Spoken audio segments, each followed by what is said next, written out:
आज का जो टॉपिक है वो है महासागरीय जल का तापमान। देखिए सागरों को जो जल की प्राप्ति होती है वो सूर्य ताप से प्राप्त होता है। सूर्य से आने वाले जो ऊष्मा होती है उसके माध्यम से सागर की जो सतह है वो क्या होती है, गर्म होती है। ये गर्म होने की प्रक्रिया ऊपर से नीचे की ओर होती है। अगर बात करें ऊपर से नीचे, क्योंकि समुद्र की ऊपरी सतह जो है जिसे हम तल कहते हैं, प्रकाश मान लीजिए ये तल है और ये सूर्य है, तो सूर्य का प्रकाश पहले यहाँ आएगा, नीचे थोड़ी ना डायरेक्ट जाएगा। तो सूर्य के प्रकाश जो तल पे आता है तो वो हीट लेके आता है। तो पहले ऊपर की परत गर्म होगी, नीचे की परत उस समय ठंडी होती है। फिर वो पानी जब गर्म हो जाता है हल्का होकर नीचे होता है और नीचे का भारी पानी ऊपर आता है, एक सर्कुलेशन चलता है। अगर हम बात करें, ये समुद्र है और इसमें ये जल भरा हुआ है, ये इसका तल है और ये इसका नितल है।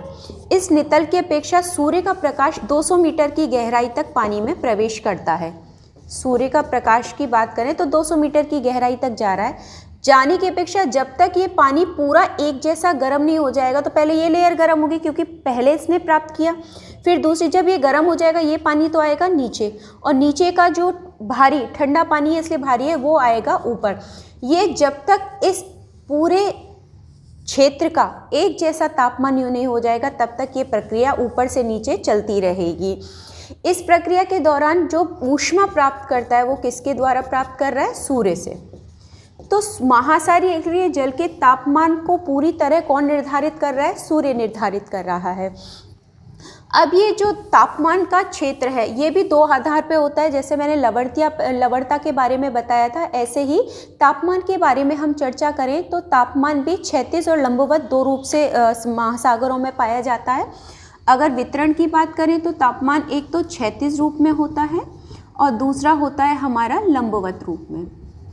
इसके बारे में करने से पहले एक सामान्य जानकारी की बात करें कि महासागरीय जल की मैंने लवणता आपको 35% बताई थी, ऐसे ही महासागरीय जल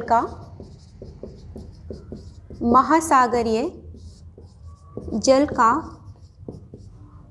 औसत तापमान, ये बहुत इंपॉर्टेंट होता है। औसत तापमान ये है हमारा 17.2 डिग्री सेंटीग्रेड, ये आपको ध्यान रखना है। अगर गोलार्धीय स्थिति की बात करूं, मान लीजिए ये गोला और गोले का ये आधा हो गया, ये उत्तरी गोलार्ध हो गया और ये हो गया हमारा दक्षिणी गोलार्ध। इसके अकॉर्डिंग बात करें तो उत्तरी गोलार्ध में जो तापमान होता है औसत तापमान 19 डिग्री सेंटीग्रेड होता है और दक्षिणी गोलार्ध में 16 डिग्री सेंटीग्रेड। कारण बता देती हूँ, उत्तरी गोलार्ध में स्थल खंड ज़्यादा है, अधिक है, और यहाँ पे जलीय क्षेत्र अधिक है। तो जहाँ स्थल होगा वहाँ पे ठोस होगा और ठोस वो ताप को जल्दी लेते हैं, लंबे समय रखते भी हैं, और बहुत सारे कारक हैं जो उसको रोके रखते हैं। तो जहाँ स्थल होगा वो समुद्र उससे टच में रहेगा, तो वहाँ से ताप का प्रसार कहाँ तक हो जाएगा, जलीय क्षेत्र तक हो जाएगा। तो उत्तरी गोलार्ध में तो 90 डिग्री सेंटीग्रेड और दक्षिणी गोलार्ध में 16 डिग्री सेंटीग्रेड टेम्परेचर रहता है। अगर तापमान में कितना परिवर्तन होता है तो महासागरीय तापमान में दैनिक परिवर्तन एक दिन में इतना कितना टेम्परेचर क्या 10 से 20 हो जाता है या 20 से 30 हो जाता है। तो दैनिक परिवर्तन अगर बहुत ज़्यादा देखेंगे तो 1 डिग्री सेंटीग्रेड होता है, जो कि ना के बराबर है, तो एक तरीके से नगण्य ही है। तो टेम्परेचर ज़्यादा चेंज नहीं होता क्योंकि इतनी बड़ा महासागर है, ऊपर से नीचे होने प्रक्रिया में टेम्परेचर सामान्य की प्रक्रिया में ही रहता है, तो ज़्यादा ताप परिवर्तन आपको मतलब दैनिक परिवर्तन या तापांतर देखने को नहीं मिलेगा आपको।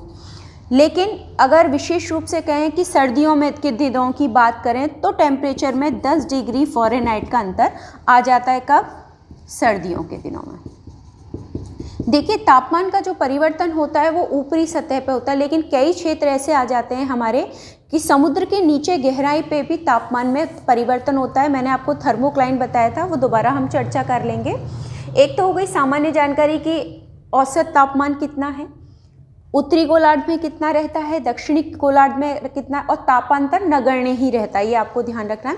इसके अलावा अगर बात करें कि महासागरों का अगर हम टेम्परेचर लेते हैं तो कब लेना चाहिए भाई, हमें अधिकतम, जैसे आप देखते हो मौसम की आपको सूचना दी जाती है कि दिन का अधिकतम तापमान इतना था, न्यूनतम इतना था, तो ये जो जानकारी दी जाती है वो एक टाइम पीरियड पे दी जाती है। ऐसे ही महासागरीय जल की अगर तापमान की बात करें तो अधिकतम तापमान लिया जाता है महासागरीय जल का अधिकतम तापमान, ये लिया जाता है 2 PM, दिन के 2 बजे, जब सूर्य एकदम 12 बजे के बाद सिर पे हो जाता है और टेम्परेचर उसके बाद वो ढलना शुरू होगा, तो वो टाइम होता है उसके सर्वाधिक तापमान का।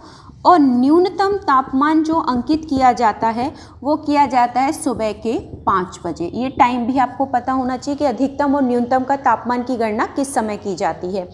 अगर अधिकतम और न्यूनतम निकाल रहे हैं हम दिन के अकॉर्डिंग, टाइम के अकॉर्डिंग, तो कोई ना कोई ऐसा महीना भी होगा जिस महीने में बहुत ज़्यादा टेम्परेचर रहता होगा और जिस महीने में बहुत कम टेम्परेचर रहता होगा।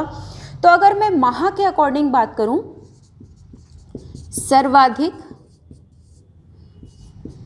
गर्म किस महीने में रहेगा? अगस्त के महीने में। ये आप ध्यान रखिएगा, महासागरीय जल का तापमान जो सर्वाधिक पाया जाता है वो पाया जाता है अगस्त के महीने में, और कम ठंडा या कह लीजिए कम, एक ही बात है, ये पाया जाएगा आपका फरवरी के महीने में। तो ये महीने भी हो गए कि सर्वाधिक टेम्परेचर अगस्त के महीने तक होता है और सबसे कम टेम्परेचर महासागरीय जल का फरवरी के महीने में होता है। ये एक जर्नल जानकारी है जो हमें पता होनी चाहिए और इम्पॉर्टेंट है किसी भी एग्ज़ाम पॉइंट ऑफ व्यू से। अब हम बात करते हैं कि समुद्री जल जो महासागरीय जल है उसके तापमान को प्रभावित करने वाले कारक कौन कौन से हैं।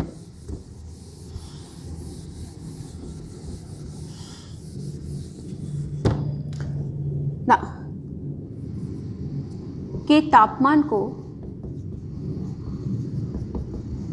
प्रभावित करने वाले कारक, किसके कारण समुद्र का जो तापमान है वो ज़्यादा या कम किस आधार पे होता है? पहला है अपनी अक्षांशीय स्थिति,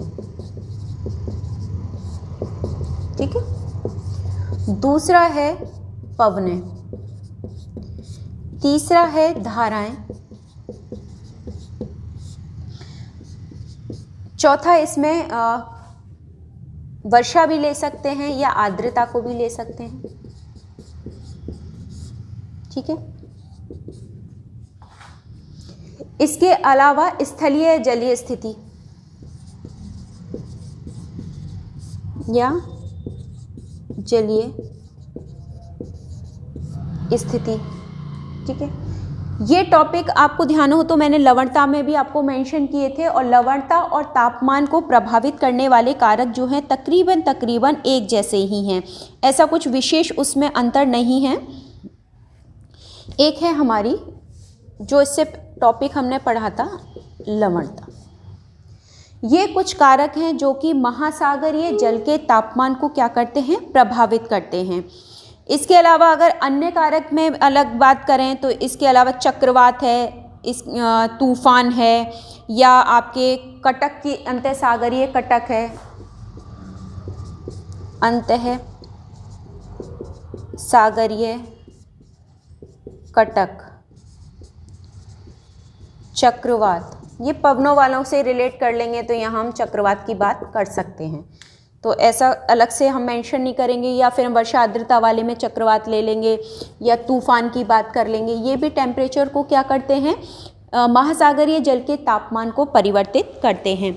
तो इसमें जो प्रभावित करने वाले कारकों की हम बात कर रहे हैं, तो आखिर ये हमें क्यों पढ़ने पड़ रहे हैं, क्यों हमें इसकी आवश्यकता है कि महासागरीय जल का तापमान क्यों इम्पॉर्टेंट है? अगर इम्पॉर्टेंट है तो ये कारक उसको कैसे प्रभावित कर रहे हैं? देखिए, महासागरीय जल की जो हम बात करें, जो तापमान का अंतर होता है महासागरीय जल के तापमान का, तो वो संचरण, समुद्री लहरें और धाराओं के कारण होता है। और समुद्री जल का जो तापमान है इसी पर क्या निर्भर करती है? एक तो वनस्पति, सागरीय संसाधन के रूप में सबसे बड़ा संसाधन वनस्पति, और दूसरे जीव जंतु, फ्लोरा एंड फ्योना ओशन का। तो ये दोनों किस, अगर टेम्परेचर के अकॉर्डिंग, कुछ जीव ऐसे होते हैं जो गर्म में पैदा होते हैं, वहीं सर्वाइव करते हैं, कुछ ऐसे होते हैं जो ठंडे क्षेत्र के होते हैं, और कुछ ऐसे होते हैं जो सामान्य टेम्परेचर के इलाके में अपनी कहते हैं ब्रीडिंग करते हैं या उनका बढ़ोतरी होती है। जैसे फिश है, मछली है, वो समुद्र में सार्गेसो क्षेत्र में, जो शांत सागर है वहाँ मिलते हैं। शांत सागर ऐसा क्षेत्र होता है जहाँ गर्म और ठंडा पानी दोनों आके मिलता है, तो टेम्परेचर क्या होता है, सामान्य हो जाता है। वहीं पे एक प्लैंकटन नाम की वनस्पति पाई जाती है जिसे खाने के लिए फिश आती है, तो उस इलाके में मछलियाँ बहुत पाई जाती हैं और उन्हीं को पकड़ने के लिए व्यावसायिक स्तर पे मछली पालन किया जाता है। तो ये पूरी प्रक्रिया जो है वो हमारे मत्स्य पालन की है।